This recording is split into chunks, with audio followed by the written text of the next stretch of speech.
Onam special പ്രോഗ്രാമിൽ കൂടിയുള്ളത് ആര്യാണ് കേട്ടുകൊണ്ടിരിക്കുന്നത് ആശ്രയ FM 90 നാടിനൊപ്പം നാട്ടുകാർക്കൊപ്പം. എല്ലാ പ്രിയപ്പെട്ടവർക്കും ആദ്യം തന്നെ ചതയം ദിനാശംസകൾ നേരുകയാണ് കേട്ടോ. മിനി സ്ക്രീനിലും ബിഗ് സ്ക്രീനിലും ഒക്കെ ആയിട്ട് നമുക്കൊക്കെ ഏറ്റവും പ്രിയങ്കരയായിട്ട് മാറിയിട്ടുണ്ടായിരുന്ന ഒരു താരമാണ് ഈ ഓണം സ്പെഷ്യൽ പ്രോഗ്രാമിൽ നമ്മളോടൊപ്പം ജോയിൻ ചെയ്തിട്ടുള്ളത് കേട്ടോ. It's none other than Rashmi Anil. Hello ചേച്ചി. ഹലോ, നമസ്കാരം. നമസ്കാരം. പിന്നെ അപ്പൊ നമ്മൾ ഈ വീണ്ടും ഒരു ഓണക്കാലത്തിൽ എത്തി നിൽക്കുകയാണ്. അപ്പൊ മറക്കാനാകാത്ത ഒരു ഓണത്തെ കുറിച്ചുള്ള ഓർമ്മകളൊക്കെ എന്തൊക്കെയാണ്? ഇപ്പൊ നമ്മള് താമസിക്കുന്ന ഒരു ഗ്രാമപ്രദേശമാണല്ലോ. അപ്പൊ ഇവിടെ ഓണം എന്ന് വെച്ചാൽ ഞങ്ങക്ക് ഭയങ്കര ആഘോഷമാണ്. ചെറിയ കുട്ടിയായിരുന്ന സമയം മുതലേ അങ്ങനെയൊക്കെ തന്നെയാണ്. ഓണം എല്ലാ വീടുകളിലും ഭയങ്കരമായിട്ട് ആഘോഷിക്കുന്നു. നമ്മള് ഈ ഉപ്പേരികളൊക്കെ വറക്കുന്നു, പിന്നെ സദ്യ ഒരുക്കും, പിന്നെ ബന്ധുക്കൾ എല്ലാരും വരും. എല്ലാരും ഒരുമിച്ച് ചേർന്ന് ഒരു വലിയ ആഘോഷമാണ്. ഊഞ്ഞാലാട്ടം, പൂക്കളിടല്, അങ്ങനെ തിരുവാതിരകളി, അങ്ങനെ എല്ലാമായിട്ട് ഒരു വലിയ ആഘോഷമാണ് ഞങ്ങൾക്ക് ഓണം. എല്ലാ പരിപാടിയും ഉണ്ട്, എല്ലാം ഉണ്ട്. ശരിക്കും നമ്മുടെ ഓണം എന്ന് പറയുന്നത് അതിന്റെ നിറവിലെ തന്നെ നമ്മൾ ആഘോഷിക്കണമല്ലേ? ആഘോഷം. ഇപ്പം നമ്മള് വളർന്നതിന് ശേഷം ഒരുപാട് മാറ്റങ്ങൾ സംഭവിച്ചു. പണ്ടുണ്ടായിരുന്ന ഒരു തലമുറ, അവരായിരുന്നു ഏറ്റവും കൂടുതൽ ഈ ഓണം എന്ന് പറയുമ്പോൾ അവർക്കായിരുന്നു ഏറ്റവും ആഘോഷം. അത് നമ്മള് കുട്ടികളായിരുന്നു. അപ്പൊ നമ്മൾ അവരുടെ കൂടെ ചേരുക എന്ന് മാത്രമേ ഉണ്ടായിരുന്നുള്ളൂ. എന്റെ അമ്മുമ്മയൊക്കെ ഉണ്ടായിരുന്ന കാലത്താണ് ഏറ്റവും കൂടുതൽ നമ്മൾ ആഘോഷിച്ചിട്ടുള്ളത്. അമ്മുമ്മയൊക്കെ ഓണത്തിന് ഒരു മാസം മുമ്പ് മുതലേ അതിനുള്ള എല്ലാ തയ്യാറെടുപ്പുകളും തുടങ്ങും. തേങ്ങ പൊട്ടിച്ചു വെക്കുക, അത് കൊപ്രയാക്കി എണ്ണയാക്കുക, പിന്നെ ഉപ്പേരികൾ ഉണ്ടാക്കുക, അതൊക്കെ ഒരു മാസം മുമ്പ് തന്നെ അമ്മുമ്മ എല്ലാം സ്റ്റാർട്ട് ചെയ്യും. ഓക്കെ. അപ്പം കുറച്ചധികം കാലത്തിന് മുന്നേ തന്നെ സ്റ്റാർട്ട് ചെയ്തിട്ട് അങ്ങനെ വൈബാക്കും, എന്തായാലും കളറാക്കും ഓണം. അതെ. ഓക്കെ. അപ്പൊ ശരിക്കും എനിക്ക് തോന്നുന്നു ഒരു ആർട്ടിസ്റ്റ് എന്ന് പറയുമ്പോഴേക്കും അവർക്ക് ഏറ്റവും കൂടുതൽ ഓണത്തിന്റെ എക്സ്പീരിയൻസ് എന്ന് പറയാൻ പറ്റുന്നത് സ്റ്റേജ് ഷോസ് ഒക്കെ ഇങ്ങനെ ആയിരിക്കുമല്ലോ. ചേച്ചി പ്രത്യേകിച്ചും ഒരുപാട് ഇങ്ങനെ സ്കിറ്റും നാടകമൊക്കെ ഇങ്ങനെ അടിപൊളിയായിട്ട് ഇങ്ങനെ ചെയ്ത് ഇങ്ങനെ വൈബായിട്ട് നിൽക്കുകയാണ്. അപ്പോ അങ്ങനത്തെ എക്സ്പീരിയൻസ് എന്തൊക്കെയാണ്? മിക്ക ഓണങ്ങളും ഇപ്പം തിരുവോണവിട്ടം ഒക്കെ നമ്മൾ എന്തായാലും വീട്ടിലുണ്ടാവും. തിരുവോണം മക്കളും അമ്മയൊക്കെ ആയിട്ട് എനിക്ക് എന്ത് വർക്ക് വന്നാലും ഞാൻ തിരുവോണത്തിന് അന്ന് സാധാരണ അങ്ങനെ എടുക്കാറില്ല. അത് കുടുംബത്തിന് നമ്മൾ മാറ്റിവെക്കും. തിരുവോണം പിന്നെ അവിട്ടം ഹസ്ബൻഡിന്റെ പിറന്നാളും കൂടാണ്. അപ്പൊ ആ ദിവസവും നമ്മൾ എങ്ങനെങ്കിലുമൊക്കെ ഒഴിവായി നിൽക്കും. ഇരട്ടി മധുരമാണ് അപ്പൊ. അതെ. അപ്പൊ ബാക്കിയുള്ള ദിവസങ്ങളിലെല്ലാം പ്രോഗ്രാമുകളായിരിക്കും. അപ്പൊ ഈ 2 ദിവസമെങ്കിലും നമ്മൾ ഫാമിലിയോടൊപ്പം നിൽക്കണമല്ലോ. അതെ. ഓക്കെ. അപ്പൊ ഈ വർഷത്തെ ഓണാഘോഷം എങ്ങനെയായിരിക്കും ഫാമിലിയോടൊപ്പം? പിന്നെ വേറെ പുതിയ ഷോസോ പ്രോജക്ട്സ് എന്തെങ്കിലുമൊക്കെ? ഉണ്ട്. ഇപ്പൊ നമ്മള് തിരുവനന്തപുരം നർമ്മകല എന്ന് പറഞ്ഞൊരു ടീമുണ്ട്. അവരുടെ കൂടെ ചേർന്നിട്ട് ഞാൻ ഈ വർഷം ഷോകൾ ചെയ്യുന്നുണ്ട്. ഈ പറഞ്ഞ പോലെ തന്നെ തിരുവോണം ഔട്ടവും നമുക്ക് ഷോകള് ഞാൻ എടുത്തിട്ടില്ല. പിന്നെ അതിനടുത്ത ദിവസം മുതൽ ഷോ ഉണ്ട്. അപ്പം ബാക്കിയുള്ള ദിവസങ്ങളെല്ലാം ഷോയുടെ ഭാഗമായിട്ട് അങ്ങ് പോകും. ഈ 2 ദിവസം വീട്ടിലുണ്ടാവും. പിന്നെ ഈ കഴിഞ്ഞ 2 വർഷങ്ങളായിട്ട് എനിക്ക് ഏറ്റവും പ്രിയപ്പെട്ട കുറച്ച് അമ്മമാരും കുറച്ച് അച്ഛന്മാരും ഒക്കെ എന്നെ കാണാൻ വേണ്ടി എന്റെ വീട്ടിൽ വരും. ഒരു 20 പേര് കാണും അവര് മൊത്തം. അവര് കഴിഞ്ഞ വർഷവും വന്ന് ഇനി ഈ വർഷവും വരും. അവിട്ടത്തിനാണ് അവര് വരുന്നത്. ഞങ്ങള് പിന്നെ ഇവിടെ ഭയങ്കര ആഘോഷമാണ്. ഓണവും പിന്നെ ഹസ്ബൻഡിന്റെ ബർത്ത്ഡേയും എല്ലാരും കൂടിയുള്ള ഒരു ഒത്തൊരുമ എല്ലാം കൂടെ ആഘോഷമാണ്. അതെ. ഓക്കെ. അപ്പൊ ചേച്ചിയുടെ പ്രോജക്റ്റിനെ കുറിച്ചൊക്കെ ഇങ്ങനെ പറയുന്ന സമയത്ത് ഈ അഭിനയ ജീവിതത്തിലേക്കുള്ള ആ ഒരു ജേണി എങ്ങനെയായിരുന്നു? ശരിക്കും ഈ കായംകുളമാണ് അപ്പോൾ നാട്ടിൻ പുറത്ത് നിന്നിട്ടും അല്ലെങ്കിൽ ഒരു ഗ്രാമത്ത് നിന്നിട്ടും ശരിക്കും ഒരു ബിഗ് സ്ക്രീനിലേക്കുള്ള ആ ഒരു ജേണി എങ്ങനെയായിരുന്നു തുടക്കം? അത് ഇപ്പോഴും തിരിഞ്ഞു നോക്കുമ്പോ എനിക്ക് തന്നെ ഭയങ്കര അത്ഭുതമാണ്. ഞാൻ എപ്പോഴും ചിന്തിച്ചിട്ടുണ്ട്, നമ്മള് അറിയപ്പെടാത്ത ഒരു സ്ഥലത്ത് എന്റെ ഇവിടെ ആർട്ടിസ്റ്റുകൾ ഇല്ലെന്നല്ല, ഉണ്ട്. രശ്മി കൈലാസ് എന്നും പറഞ്ഞ് നിങ്ങൾക്ക് അറിയായിരിക്കും. പേര് പറഞ്ഞ ഒരു പക്ഷെ അറിയത്തില്ലായിരിക്കും. പക്ഷെ ചേച്ചി അഭിനയിച്ച സിനിമയിലെ പാട്ട് പറഞ്ഞാൽ നിങ്ങൾക്ക് അറിയാം. വർഷങ്ങൾ പോയതറിയാതെ എന്ന് പറഞ്ഞൊരു സിനിമയില് ഇലകൊഴിയും ശിശിരത്തിൽ ഫേമസ് ആയിട്ടുള്ള പാട്ട്. അതെ. ആ പാട്ട് പറഞ്ഞ എല്ലാവർക്കും ചേച്ചി അറിയാം. അതായിരുന്നു ഞങ്ങളുടെ നാട്ടിലെ ആദ്യത്തെ ആർട്ടിസ്റ്റ് എന്ന് പറയുന്നത്. സിനിമയിൽ അഭിനയിച്ചിട്ടുള്ള ആള് ആ ചേച്ചിയാണ്. അപ്പം പിന്നെ നമുക്ക് എല്ലാവർക്കും ഒരു അത്ഭുതമായിരുന്നു ചേച്ചി ആദ്യം സിനിമയിൽ അഭിനയിക്കാൻ പോകുന്നതൊക്കെ കേൾക്കുമ്പോഴേ. അപ്പം പിന്നെ മനസ്സിൽ അതൊരു വലിയ സന്തോഷമായി. അപ്പൊ നമ്മൾ വിചാരിച്ചാലും നമുക്കും പറ്റും എന്നൊരു കോൺഫിഡൻസ് ആയി. അതൊക്കെ ഞാൻ ചെറിയ കുട്ടിയായിട്ടിരിക്കുന്ന ചേച്ചി എന്തോ 9ാം ക്ലാസ്സിൽ പഠിക്കുമ്പോഴാണ്, കലാതിലകം ആയപ്പോഴാണ് അഭിനയിക്കാൻ പോയത്. അപ്പം പിന്നീട് ചെറുതിലെ മുതലുള്ള ആഗ്രഹം അതായിരുന്നു, ഒരു നടിയാവണമെന്നായിരുന്നു ആഗ്രഹം. അങ്ങനെ നാടകങ്ങളിലൊക്കെ അഭിനയിച്ചിട്ടുണ്ട്. അപ്പം എങ്ങനെയാണ് നടി ആവേണ്ടത്, എങ്ങനെയാണ് ഇതിലേക്ക് വരേണ്ടതെന്നൊന്നും എനിക്ക് അറിഞ്ഞുകൂടായിരുന്നു. പക്ഷെ എങ്ങനെയൊക്കെയോ കറങ്ങി തിരിഞ്ഞ് ഇതിലേക്കൊക്കെ ഇങ്ങനെ എത്തി. ഓക്കെ. അങ്ങനെ നമുക്ക് അതുല്യായിട്ടുള്ള ഒരു പ്രതിഭേനെ തന്നെ നമുക്ക് കിട്ടി. അപ്പോ ചേച്ചി നാടകത്തെ കുറിച്ച് പറഞ്ഞു, മെയിനായിട്ടൊരു 3 നാടകം ചെയ്തിട്ടുണ്ടായിരുന്നു പണ്ട് മുതൽക്ക് KPSC-യുടെ. അത് നമ്മൾ പഠിക്കുന്ന സമയം പോലെ ഭാസി സാറിന്റെ നാടകങ്ങൾ, KPSC-യിലെ നാടകങ്ങൾ എന്നൊക്കെ പറയുമ്പോൾ തന്നെ നമുക്ക് ഭയങ്കര അതിനോടുള്ള ഭയങ്കര ഒരു ആവേശം ഉണ്ടായിരുന്നു. ആ നാടകങ്ങൾ ഒരു നാടകത്തിലെങ്കിലും ഒന്ന് ചെയ്യാൻ പറ്റിയിരുന്നെങ്കിൽ ഭയങ്കര അങ്ങനെ ആഗ്രഹിച്ചിരുന്ന സമയത്താണ് അവിടുന്ന് വിളിക്കുന്നത്.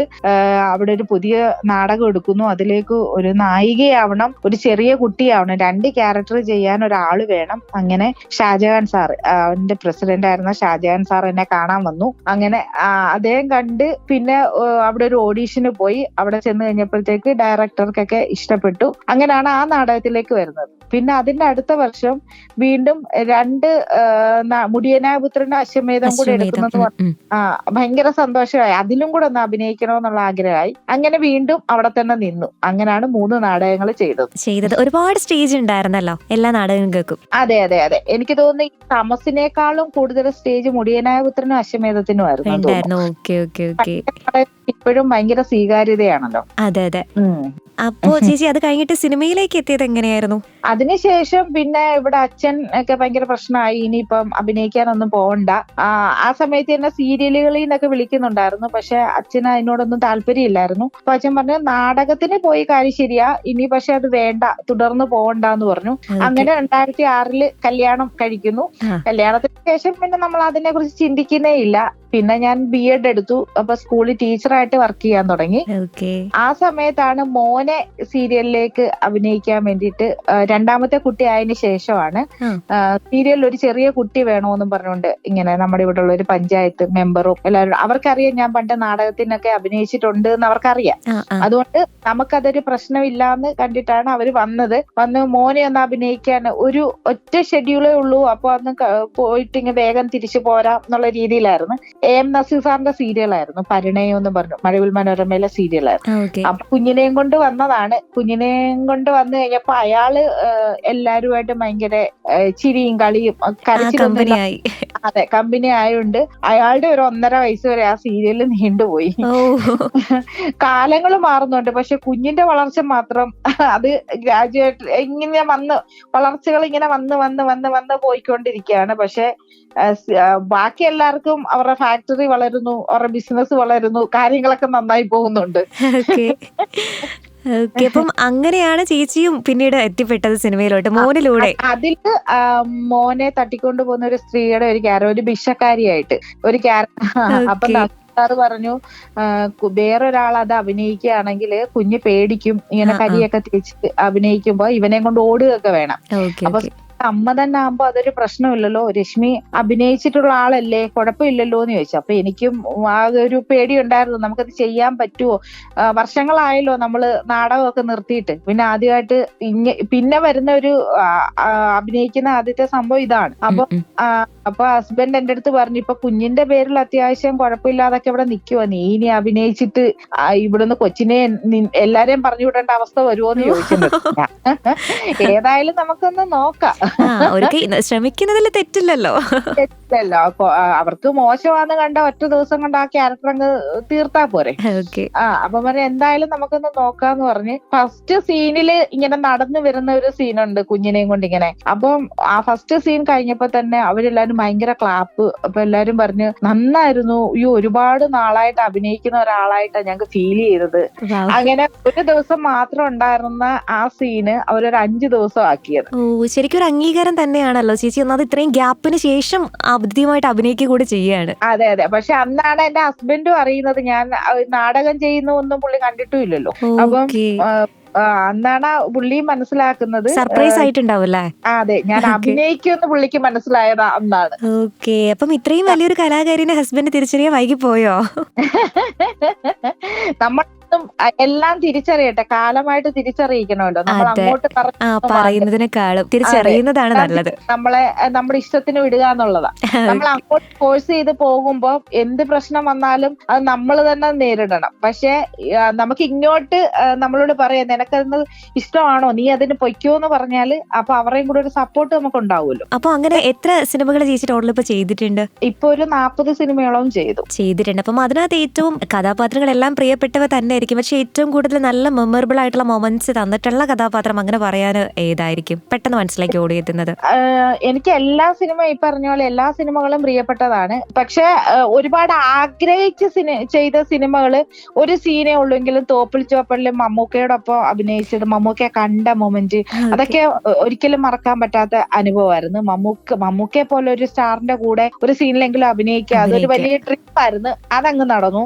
പിന്നെ ലാലേട്ടന്റെ കൂടെ, ഈ രണ്ടുപേരെ ഒരേപോലെ ഇഷ്ടമാണ്. അപ്പൊ ലാലേട്ടന്റെ കൂടെ അഭിനയിക്കണം എന്ന് പറഞ്ഞപ്പോ നേരില് ലാലേട്ടനൊപ്പം അഭിനയിച്ചപ്പം കഴിഞ്ഞ ഓണത്തിനായിരുന്നു അത് ഓണത്തിന് കിട്ടിയ ഒരു സമ്മാനമായിരുന്നു. കഴിഞ്ഞ ഓണത്തിന്റെ ലാലേട്ടനൊപ്പം അഭിനയിക്കാൻ പറ്റി, അതൊരു വലിയ സന്തോഷമായിരുന്നു. അത് കഴിഞ്ഞ വർഷം അഭിനയിച്ചു, ഈ വർഷം ആ ഒരു ഓർമ്മ പുതുക്കാൻ പറ്റിയതേ ഇപ്പോ. അതെ അതെ അതെ. ഓക്കെ. അപ്പൊ ലാലേട്ടനെ കാണാൻ വേണ്ടിട്ട് ഭയങ്കര ആഗ്രഹം ഉണ്ടായിരുന്ന ഒരു വ്യക്തിയായിരുന്നു അല്ലേ? അതെ അതെ. ലാലേട്ടനെ കാണാൻ ഒരുപാട് അവസരങ്ങൾ ഉണ്ടായിട്ടും ഈ പലപ്പോഴും എനിക്കത് ഈ പറയുന്നത് ഞാൻ മനസ്സിൽ ഉദ്ദേശിക്കുന്ന ടോണിലല്ല പലരും എടുക്കുന്നത്. അപ്പൊ അതുകൊണ്ട് ഇവള് അഹങ്കാരി, ഇവള് ലാലേട്ടനെ അങ്ങോട്ട് പോയി കാണില്ല, ഇങ്ങോട്ട് വന്ന് കാണണം, അങ്ങനൊക്കെ പറഞ്ഞിട്ടുണ്ട് കേട്ടോ. ഞാൻ ഉദ്ദേശിക്കുന്ന അതല്ലായിരുന്നു. അപ്പൊ മമ്മൂക്കയെ കണ്ടത് മമ്മൂക്കയുടെ കൂടെ അഭിനയിക്കുന്ന സമയത്താണ് മമ്മൂക്കയെ കണ്ടത്. അത് തന്നെ ആഗ്രഹിച്ചിരുന്നാണ് ലാലേട്ടനെ കാണുന്നതും. ലാലേട്ടന്റെ കൂടെ നമ്മൾ അഭിനയിക്കുന്ന സമയത്ത് ലാലേട്ടനെ കാണും. അങ്ങനത്തെ ഒരു ആഗ്രഹമായിരുന്നു. അതെ. അങ്ങനെ ഒരുപാട് അവസരങ്ങൾ വന്നിട്ടും ലാലേട്ടനെ കാണാതെ നിന്നിട്ടുണ്ട് ഞാൻ, അഭിനയിക്കാൻ വേണ്ടിട്ട്. പക്ഷെ എന്നിട്ടും ഇട്ടിമാണിയുടെ ഷൂട്ടിംഗ് സമയത്ത് ഞാൻ പാപം ചെയ്യാത്തവർ കല്ലെറിയട്ടെ ആ മൂവിയിൽ വർക്ക് ചെയ്യുന്നുണ്ടായിരുന്നു. അപ്പൊ തൊട്ട അപ്പുറം ഇപ്പുറം ഉള്ള വീട്ടിലാണ് ലാലേട്ടൻ അപ്പുറത്തെ വീട്ടില്, നമ്മൾ ഇപ്പുറത്തെ വീട്ടില്.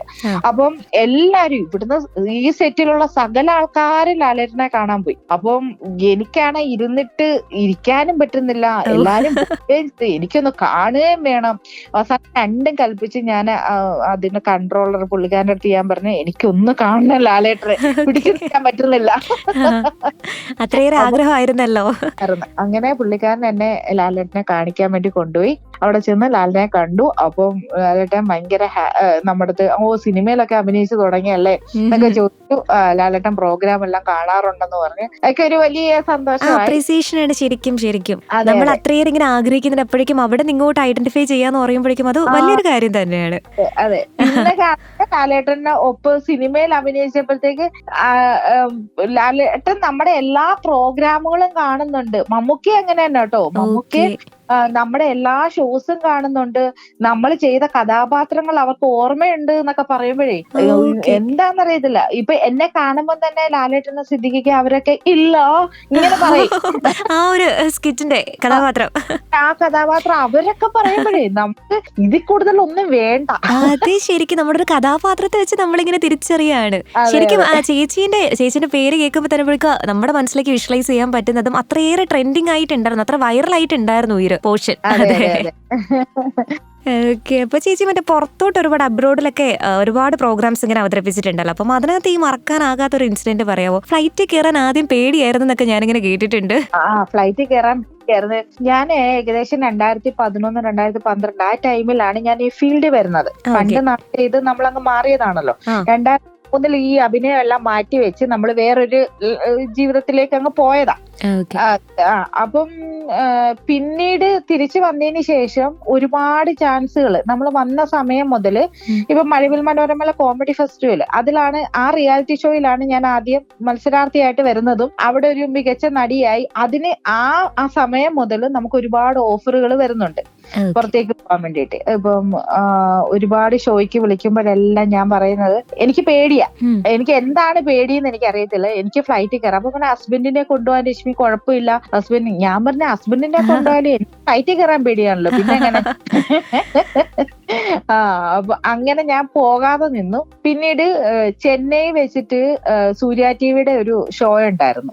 അപ്പൊ അത് പോയേ പറ്റൂ, ഭയങ്കര നിർബന്ധമായി വന്നു പോകാൻ. അപ്പൊ പെട്ടെന്ന് വിളിച്ചിട്ട് ഫ്ലൈറ്റ് അല്ലാതെ വേറെ മാർഗങ്ങളൊന്നുമില്ല. പക്ഷെ അവര് ഒരാഴ്ചക്ക് മുമ്പ് പറഞ്ഞിരുന്നെങ്കിൽ ഞാൻ ട്രെയിൻ ബുക്ക് ചെയ്തേനെ. പക്ഷെ നോക്കിയേനെ.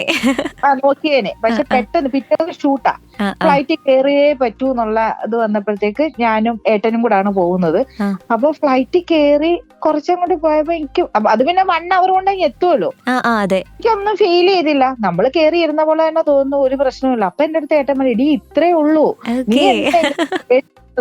ഫ്ലൈറ്റിൽ കയറുന്ന ഇത്രേ ഉള്ളൂ, അല്ലാതെ എല്ലാ ഫ്ലൈറ്റും ഒന്നും പൊട്ടിത്തെറിക്കത്തില്ല. അതോടെ പേടി അങ്ങ് മാറി കിട്ടി. പിന്നെ ഒരു 2017 ആദ്യത്തെ ട്രിപ്പ് തന്നെ കെനിയയിലായിരുന്നു. എത്ര ടൈം എടുത്തു? അപ്പൊ ഒരു 10-12 മണിക്കൂർ അടുപ്പിച്ചുണ്ടായിരിക്കുമല്ലോ. ഫ്ലൈറ്റ് കയറി ഷാർജയിൽ ചെന്നിട്ട് അവിടുന്ന് വേറെ ഫ്ലൈറ്റ്, കണക്ഷൻ ഫ്ലൈറ്റ് ആയിരുന്നു. അതോടെ എന്റെ സകല പേടിയും തീർന്നു മാറി കിട്ടി. ഇപ്പൊ ഫ്ലൈറ്റ് കേട്ടാ പിന്നെ നമ്മൾ റെഡിയാണ്. പിന്നല്ല, പിന്നെ ഇങ്ങോട്ട് ഇപ്പൊ ലാസ്റ്റ് അമേരിക്ക വരെ പോകാനുള്ള ചാൻസ് കിട്ടിയിട്ടുണ്ട്. വാവ്, കൺഗ്രാറ്റ്സ്. അപ്പൊ ചേച്ചിയുടെ അഭിനയം തന്നെ കണക്കിലെടുത്തുകൊണ്ട് 2 സംസ്ഥാന അവാർഡുകൾ കിട്ടിയിട്ടുണ്ട്. അതിനെ കുറിച്ച് എന്താണ് പറയാനുള്ളത്? ശരിക്കും ആ ഒരു മൊമെന്റ് ഒക്കെ എങ്ങനെയായിരുന്നു ഏറ്റെടുത്തിട്ടുണ്ടായിരുന്നു? പ്രത്യേകിച്ച് മികച്ച ഹാസ്യ താരത്തിനുള്ള അവാർഡായിരുന്നു ആദ്യം, അല്ലേ? അതെ. അത് 2019 2020 കിട്ടിയത്. അത് അടുപ്പിച്ച് 2 തവണ കിട്ടിയപ്പോ ഭയങ്കര സന്തോഷമായിരുന്നു. 2019 ആദ്യം ഇങ്ങനെ അവാർഡ്, ഞാൻ അന്ന് ഒരു സീരിയലിന്റെ വർക്കിന് വേണ്ടിയിട്ട് ആ ഒരു കൊറോണ ആ ഒരു ടൈം ആയിരുന്നു അത്. 2019 2020 എന്നൊക്കെ പറയുമ്പോ അതൊക്കെ സ്റ്റാർട്ട് ചെയ്ത് വരുന്ന ഒരു സമയമായിരുന്നു, കൊറോണയുടെ ഒക്കെ. അപ്പം നമ്മളൊരു തെന്മല ഭാഗത്ത് ഒരു കാടിനകത്ത് ഒരു റിസോർട്ടിലായിരുന്നു നമുക്ക് ഷൂട്ട്.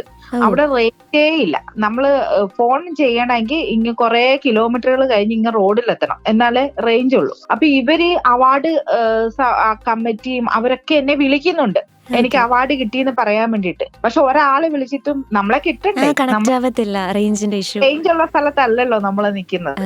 അപ്പൊ അതിനുശേഷം പിന്നെ ആ റിസോർട്ടില് നമ്മുടെ അവാർഡ് പ്രഖ്യാപിച്ചിട്ട് നിഷാന്ത് സാറ്, പുള്ളി അന്ന് ജൂറിയിൽ ഉണ്ടായിരുന്ന ആളാണ്. അപ്പം നിഷാന്ത് സാറ് അവിടെ വന്നിട്ട് എന്റെ അടുത്ത് പറഞ്ഞു, രശ്മി ഇയാൾക്കൊരു അവാർഡൊക്കെ പ്രഖ്യാപിച്ചു, ഇയാളും എല്ലാം അറിഞ്ഞോ? ഞാൻ പറഞ്ഞു, എനിക്ക് എന്തിനാ സാറേ അവാർഡ്? അവൻ എടോ ഇയാളെ പിന്നെ സ്പെഷ്യൽ ജൂറി പരാമർശമുണ്ട്, തനിക്ക് അമൃത ടിവിയുടെ കോമഡി മാസ്റ്റേഴ്സിന്റെ ഒരു പെർഫോമൻസിന് തനിക്ക് മികച്ച ഹാസ്യതാരം എന്നുള്ള രീതിയിലുണ്ടെന്ന് പറഞ്ഞു. അപ്പോഴാണ് ഞാൻ അറിയുന്നത്. സർപ്രൈസ് ആയി. ശരിക്കും സർപ്രൈസ് ആയി. നമുക്ക് ഒരിക്കലും, പക്ഷെ പുള്ളിക്കാരന് ഒരു അറിവില്ലാതാണ് പുള്ളി അങ്ങോട്ട് വരുന്നത്. പുള്ളി സ്ഥിരമായിട്ട് ആ റിസോർട്ടിൽ വരാറുള്ള ആളാ. അവിടെ വന്നപ്പോഴാണ് നമ്മുടെ ഷൂട്ടിംഗ് ഒക്കെ അവിടെ നടക്കുന്ന പുള്ളി അറിയുന്നത്. അപ്പോഴാണ് എന്നെ കണ്ടപ്പോ പറഞ്ഞു, എടോ ഇയാൾക്കൊരു അവാർഡ് പ്രഖ്യാപിച്ചിട്ടാ ഞങ്ങൾ വരുന്നതെന്ന്.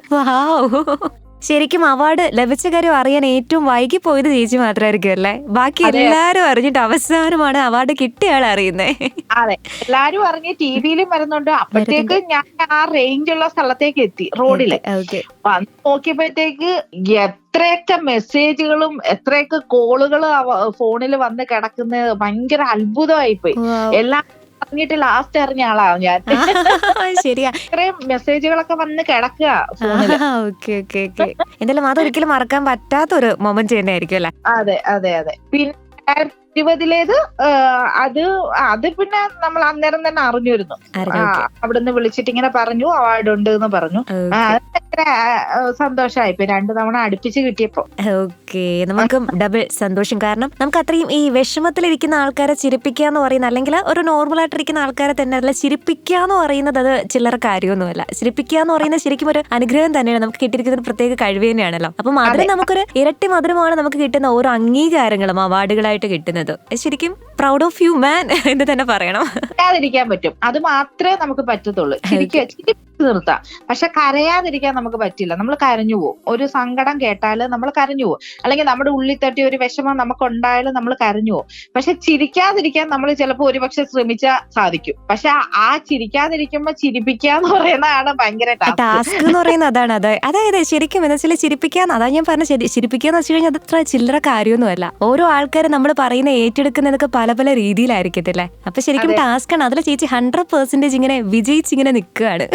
എന്തായാലും വളരെയധികം സന്തോഷം കേട്ടോ. അപ്പോൾ ചേച്ചീൻ്റെ അത്രയും തിരക്കാണെന്നറിയാം, അതിൻ്റെ ഇടയ്ക്ക് ഇത്രയും സമയം നമുക്ക് വേണ്ടിയിട്ട് മാറ്റി വെച്ചു. അപ്പം എന്തായാലും ഈ ഒരു ഓണം അടിപൊളിയായിരിക്കട്ടെ. അപ്പോൾ നമ്മുടെ എല്ലാ ആശ്രയ FM ലിസണേഴ്സിനും വേണ്ടിയിട്ട് ഒരു ഓണാശംസ അറിയിക്കാവോ?